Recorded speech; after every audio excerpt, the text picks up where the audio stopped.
Welcome to the Creative Minds Think Alike podcast. I'm your host, Kiri Manegmush.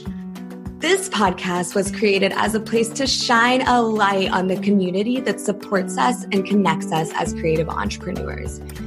Here you'll learn best business practices, how to get past your limiting beliefs, and you'll leave inspired to take action. Because after all, creative minds do think alike. All right, guys, today I am talking to Leah Waffle, who is the owner of Bronze 515. She owns an airbrush tanning studio that has been voted Des Moines, Iowa's best tanning salon for 4 years straight, and she just opened up her second location. So Leah, I'm so excited to have you on here, and I'd love if you tell us a little bit more about your journey and how you got started into opening up 2 brick and mortar locations within the last couple of years. Sure, absolutely. Thanks for having me. So Bronze 515 started kind of as a side hustle. It was never really supposed to be a full-time job for me. I kind of just did it as an escape from the corporate world. And I grew it just kind of as a part-time business, doing this every evening after I got off work. You know, I'd work 8 to 5 and then I'd go and work from 5:30 to 10 o'clock at night. And it just became too much for me. And so in August of 2018, I left my corporate job. And at that point, I had already owned a brick and mortar. I leased a brick and mortar in February of 2018 with the hopes potentially that I'd hire employees. And I did do that. Hired employees to help me out to kind of grow it while I was still working full time. And then December of 2018 rolled around and I thought, I'm kind of bored. I want more.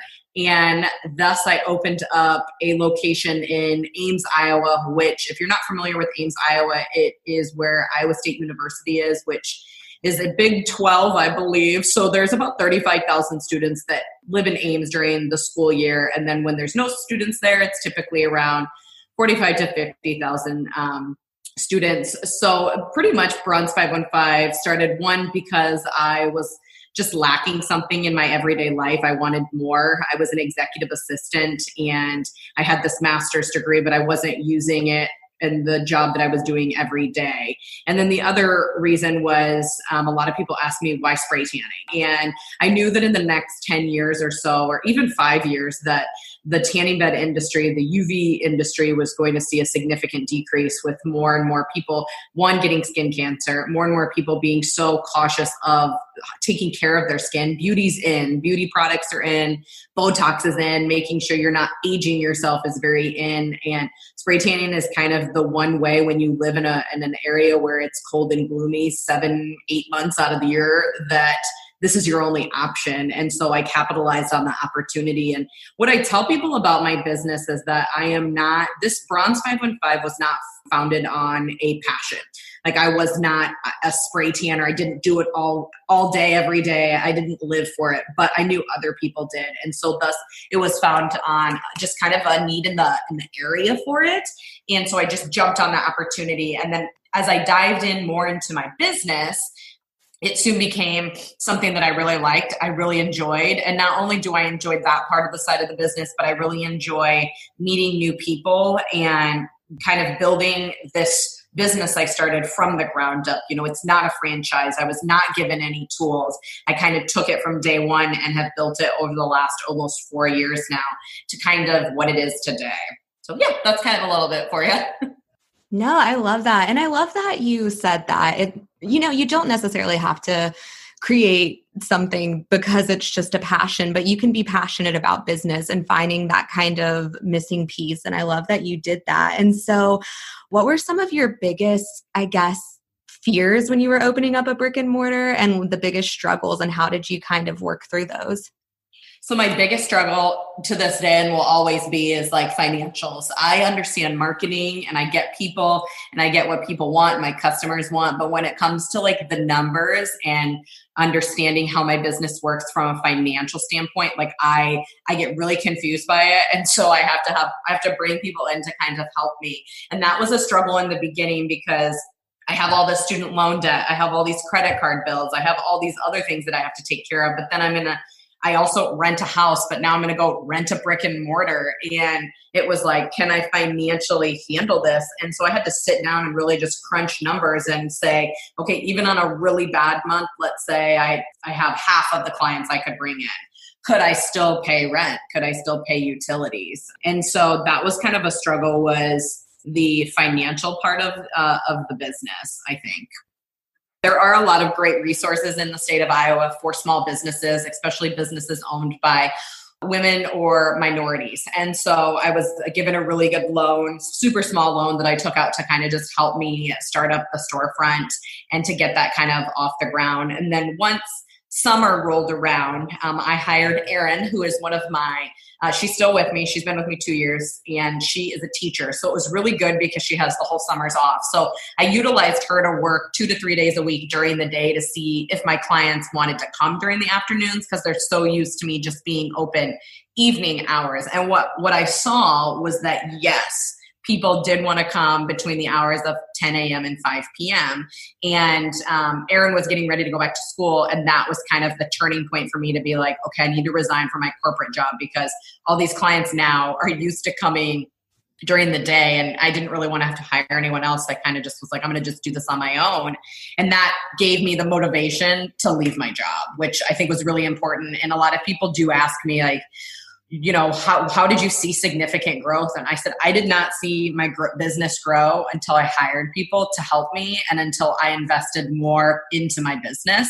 I didn't see growth until I became a storefront and hired people. Not saying that you have to have a storefront to be successful, but when you're a service-based industry in the Midwest, you have to have a brick and mortar, I feel like, to be successful, and really great employees to help back you up as well. Yeah, no, absolutely. And so obviously right now we're in a very strange, hard time with everything going on economically and mandatory shutdowns of service-based businesses and brick and mortars because of the virus. And so tell me a little bit about how you are staying positive and planning for the future right now by being a brick and mortar business. Sure. So not only do I have one location, I have 2 locations that have been asked to shut down because, you know, technically we fall underneath a salon and spa. So a lot of what we've been doing, one is trying to stay super positive, which at times it can be extremely hard to stay positive when you are a business that 75% of the money that you bring in is based on events. And when there's no events like weddings and proms and formals for sororities, then you're not making any money. So we've kind of I've sat down and kind of put on paper, like, what can I do to be successful in the next month, 2 months, 3 months, however long this drags out. And we've obviously done, and I'm sure a lot of people have seen, like, the online gift cards. So we discounted our gift cards online. We also have a store where you can purchase like self-tanner and anything kind of tanning related that a lot of people have been buying online. And additionally, I think as a business that's service-based, people really need to consider memberships. So I have people who have memberships, and that's definitely going to help me the month of April get through the month with those people that have memberships. I'll have to look at it a little differently if we're closed longer than like April 8th is what they're anticipating us going back. I don't think that's going to happen. I think we're going to be able to open May 1st. That's what I'm planning for. So those are kind of just like different ways I've been doing things. I've also been collaborating with a lot of local businesses as well that have a lot of followers that bring in a lot of traffic to their business. And so just promoting with them down the road, depending, this is obviously day by day for everybody. We'll do maybe like a pamper package where it includes like your nails, your hair, a spray tan, or just different beauty things. Because all of these, let's say you're a stay-at-home mom, you've been cooped up for the last month with your kids homeschooling them. The thing you're going to want to do is you're going to want to go get your nails done. You're going to want to get a spray tan. It's about to be summer here. So everybody's very much looking forward to warmer weather and being able to be out and about. And the thing with the beauty industry that I've been telling people is that even during the Great Depression, which obviously this is a mild form of a Great Depression. At least you could leave your house in the Great Depression. But with hair salons, specifically beauty, like hairstylists in the Great Depression, it saw a significant increase during the Great Depression because people still wanted to feel beautiful.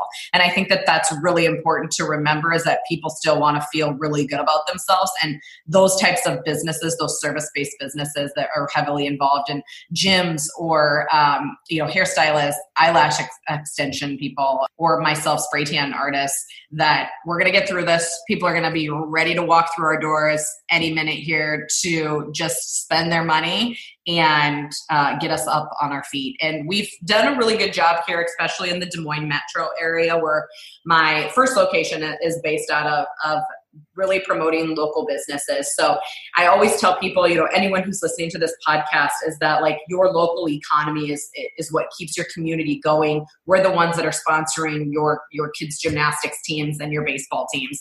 It's not typically those huge franchises that you're going into every day. It's the local businesses that are really going to step up and help support communities. So if you can give anything back to those businesses, whether it's a bar or restaurant, or prepaying for your hair that you might be getting done, or prepaying for your spray tan, or buying a gift card for somebody who's got a wedding, in 6 or 7 months. Those are kind of the things that I'm really trying to push. And instead of canceling an appointment, let's reschedule the appointment. Let's get you on the books for 2 months from now to maybe come in and try us out, versus not trying us out at all. And I think it's so good to just note that there's so many kind of different ways and directions to take this that can be like a positive influence on the community. And I think that can be really hard for people to recognize and see sometimes when you're in it, because a lot of people, particularly, like that are service-based, a lot of them have places that, they are paying rent for every paycheck, and they're new and they're still getting this momentum going. And so I think that like kind of leaning on the community right now is such an important thing for everyone. And so what are some of the ways that you've been, reaching out to local businesses? I know you mentioned kind of like a bundle package when people are ready, and how are other ways that you're supporting them, and how can people, I guess in short, to ask the question, just support, their community and reach out to those people and try to find a way to lean on each other right now, if you have any tips for that? Sure. Even if you don't have money to buy a gift card or to support local businesses, reach out to your, anyone who owns a business, or anyone you want to check in on. I don't know how many people I've had just message me and are like, hey, just checking in, making sure you're doing okay. Like, let me know if there's anything you can do. And the things that you can do for free for businesses that you've visited is write a review, share anything from their page, like anything from their page, refer 5 people, on a post, tag some friends in it. I mean, social media is huge right now. I can't imagine if this would have happened 15 years ago or even 10 years ago, how small businesses would be able to survive, because social media is huge. I mean, everybody is on the internet right now. Everyone is sitting at home. So I'm sure a lot of people have even noticed that own businesses that when you're posting something, it's not probably getting as many likes as you're used to, just because there's so much right now on the internet and so many different businesses are just trying to make it. So those are some of the free things that you can do. I've obviously checked in with like my friends and other businesses that have supported me in the past, just making sure they're okay. I've tried really hard, even though I'm a small business and I rely 100% on clients to come in, I still am supporting local businesses, specifically really small restaurants here in Des Moines. So 2 or 3 nights a week, we've just done like takeout and done that. I've bought a few gift cards to just different places as well as writing reviews and liking things and sharing things. We kind of did an Instagram like local love, or it was like a local love. So all of our favorite spots, not all of them, but as many as we could think of. And we put them on our Instagram page, and people really appreciate that. And I think just reaching out, whether it's to buy something or to just show that, like, yes, you're struggling too as a business owner, or just checking in with somebody maybe that you are used to going to, whether it's a boutique or your hairdresser, making sure that they're mentally okay, physically okay, and to know that we'll get through this and time will pass. It might take another month. It might take 2 months, but the economy will bounce back 100%. Yes, absolutely. And so you do such a good job on using social media with your business. And so I think a lot of people right now, because of all the noise and because of everything going on, they have this sense of kind of guilt when posting or trying to sell. But I keep telling people, you have to feel like no guilt in that because selling is literally part of what will make your business continue going. And so how have you been using social media right now to be able to communicate everything and kind of stay in touch with people even if you're not open? Sure. So I think it's 100% important for everyone to remember that you own a business and like people want to know what you're doing. Like that you need to be ahead of this versus behind this. So I'm making sure that if not a couple times a week, I'm doing Instagram and Facebook lives. I'm coming to the studio every day. We're not open, but I'm coming here every day from 12 to 3. So if people want to do a curbside pickup of something or get a gift card for somebody, they can. So I'm here every day for at least for a couple hours, but making sure like that you're here, you're doing things, you're active, making sure that maybe you have a product that you want to talk about. Like for instance, we have this really good self-tanning mousse. Well, not a lot of people know how to use that. So, we did a live demonstration kind of how to use that. We have a tanning serum that you can put on your face at nighttime that gives your face like a nice glow when you wake up in the morning. Again, not a lot of people that are just, never been to us don't know how to use that. So we just kind of did a live video of that. I, in the beginning, felt extremely guilty, like posting, like especially on my personal business page about my business, but without it making it sound like I'm begging, I just kind of was like, listen, on my personal business page, these are different ways that you can support me. And I laid it out. People are lazy. Unfortunately, I'm one of them. And I want somebody to be like, this is exactly what you need to do for me. These are the links you need to click on. So you need to make sure that if you're wanting people to leave you a review, don't just ask, show them where to go to leave you a review. Link those reviews. People want to know, okay, I want to buy a gift card. Make sure you have the link or you have the product page linked exactly where they need to go to purchase, because people do oftentimes need their hand held and you need to walk them through what exactly you want them to do. And I think I've done a really good job of like, I need you to buy gift cards from me in order for my business to survive. And we've sold over $3,000 in gift cards in the last couple weeks, just from people who want to help us, because we've done so many posts that are like, here's different ways that you can help us. And that's helped a lot. We've sold a lot of product as well to help increase our revenue. And we also mail things too. The post office is literally down the street from me. So I've been mailing out things every day to people that aren't even clients of mine. They're just people who follow us that maybe live like an hour away and they don't have access to spray tanning places. They're in a rural community. And so, we'll just ship it to them and they get it and they put them on and now they're tan. So that's kind of different ways we've been kind of doing the social media push. And we also have been doing about once or twice a week email campaigns. So that's been really helpful as well. Yeah. And I actually wanted to ask you about email because I know that I have one of my very best friends. She's a hairstylist and she has been struggling with trying to figure out how to, because it's so much happening at once for so many people, how to kind of reach out to brides and people whose events are being canceled. And so since you do that as well and work with a lot of people around events, how have you been kind of giving them the heads up that, hey, like let's reschedule and kind of keeping a positive light on that? Yeah. So anyone within our emails, like we obviously say like purchase the gift cards. Majority of the brides, for instance, that are canceling their weddings or postponing their weddings, they're reaching out to us and saying, hey, I want to cancel my appointment, but I'll be rescheduling in June or in July when we've rescheduled it for, which is great. On the phone, it's really hard to tell people like, one, we're closing.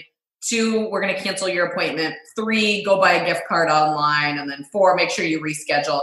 Our booking system only books out 60 days just because I have so many employees who work for me on their schedule. So I don't want to book out too far. So what I've been doing is I've been emailing people and I've been putting like in the email, I've been doing like a blank carbon copy and just copying everybody's email that has an appointment. Like on Tuesday, I'll email everyone who had an appointment on Tuesday and I'll send out an email and just say, please reschedule. If you want to prepay for your spray tan, because most of these people are going to be getting a spray tan in the next 6 months, most likely anyway. So if you want to prepay for it at a discounted rate, and I make sure that I always tell people that like we never ever discount gift cards. So purchase them now. You kind of have to make it sound like really appealing. Like this is never going to happen again. Purchase now.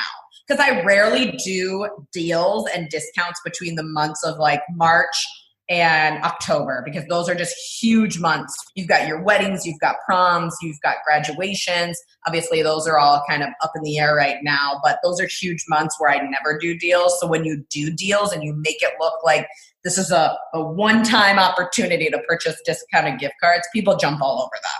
Yeah, absolutely. And so I think my final question in light of all of that. So, like you said, everyone, and it's so funny because even all my group messages I have with my friends, everyone is so excited to go and get their nails done, get their hair done, like get the spray tan, like just be able to feel like themselves again. And so with you knowing that there's this rush that's going to happen when your doors are open, how are you preparing for that? So as of right now, we're going to have discounts, coupons that we'll send out in an email, we'll put out online. And then let's say hypothetically, like the first day that we can be open is going to be May 1st. Well, on May 1st, May 2nd, or someday around there, we're going to do a huge event here where it's going to be discounted spray tans. It's kind of almost going to be like a ladies' night, but it's really just going to be probably spray tanning. And I might bring in somebody who has like a mobile, like boutique and partner with somebody else that's been struggling, but maybe just has an online boutique store. We've done that in the past. We have a really, really good turnout when we do things like that here at the studio. I mean, in a 3-hour time span, when we did this the last time, like 2 months ago, we did like 40 spray tans in 3 hours and saw like an extra like 40 people walk through the door that just came with friends.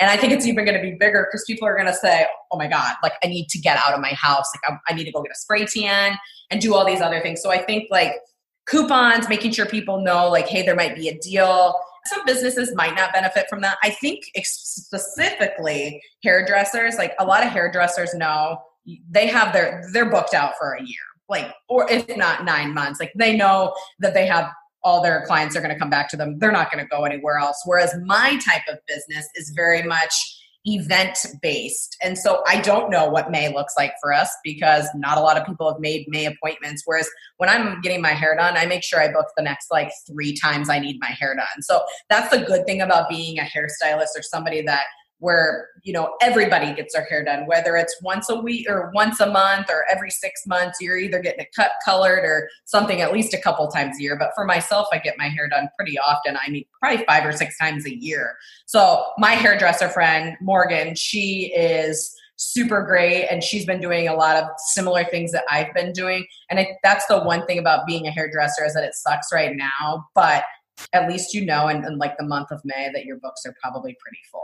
But that's not the case with us, again, because we're such an event-based business. So I think just making sure you're just doing just different types of events. You don't have to discount your services, but if you're struggling, maybe take a look at it. And even if it's $5, people still are like, what's $5 off? I know when I get like a $5 off coupon to like Ulta, I'll go in. Like I specifically am like, I need to use this $5 off coupon to Ulta. And I go into Ulta and I use it. So whether it's $5 or $10 or 20% off, I think doing something like that is going to bring in a lot of traffic as well. Especially here, what I always tell people when I've like done interviews before is that it is so different in the Midwest than it is in California and New York and even in North Carolina. The atmosphere here is so different just because it's so cold most of the time. And now, like for instance, today, blue skies and it's 65 degrees. And I mean, everybody's outside. So I can only imagine in a month, like when it's even warmer, just how many people are going to want to just get out, wear shorts, and just do things for themselves. So looking forward to it. That's all I have to say. Can't wait. Right. Yeah. And I think it's so important too to realize that you don't have to do something that's going to like, hurt your business so much. You don't have to give things away for free, but like just the smaller incentives that's like, hey, I'm right here. I have something to promote, like, pay your attention to us and help us out. Like, even if that is $5, it really does make such a big difference because it's just that front of mind and it's just that urgency to kind of take action. Absolutely. Yeah. And so something that I ask everyone is, what is the best piece of business or just life advice you've ever been given? There's so many. I'm like, I always kind of have lived by the motto of grind now and shine later. It's something that I've just always felt that, put your head down, get through it, get through the tough times, build your business up. Try not to shine too much. It's nice to shine, but it's really about grinding and getting your foot through the door and just building your business as best as you can so that in 3 years, when you're ready to step back, you can step back and financially be okay and mentally be okay to step back from your business. And so that's just one of the pieces I've always taken with me throughout this business is everyone has always said like, gosh, you work so much, like you're here every day. But in 5 years, I hope that that's not the case. And that's just very much behind my brand and doing the things that I do is this, I'm trying to build it up. So maybe someday, maybe I'll sell it or somebody else can run it. And I start some other type of different venture in my life. I love it. I love it. And finally, just let everyone know where they can find you. So your Instagram, website, and if you have any sort of promotion going on, just let us know. For sure. So www.bronze515.com is our website. And then our Facebook is Bronze515 Custom Airbrush Tanning. And then Instagram is bronze.515. And the 515, people always ask me this. It's our area code. So that is what 515 stands for. I always have people who call in are like, is this Bronze 515? And I'm always like, you're definitely not from Iowa. Right. So, yeah. And then if anyone wants to purchase any products from us, obviously we do have a product page, but our product page is also linked in our bio on Instagram to purchase. And we do ship out every day as well. Yeah, I was about to ask that if you would ship out everywhere. So that's really good to know. Yep. Wherever you need it, we'll send it. Awesome. Awesome. Well, thank you. Yeah. And that's it for today's episode of Creative Minds Think Alike. Thank you so much for listening. If you'd like to continue this conversation, follow me on Instagram at karima.creative. And if you'd help spread the word and support this passion of mine, please share it with your friends and leave a review on Apple Podcast. This podcast is a way for me to give back, and your support is what will keep it going. Until next time.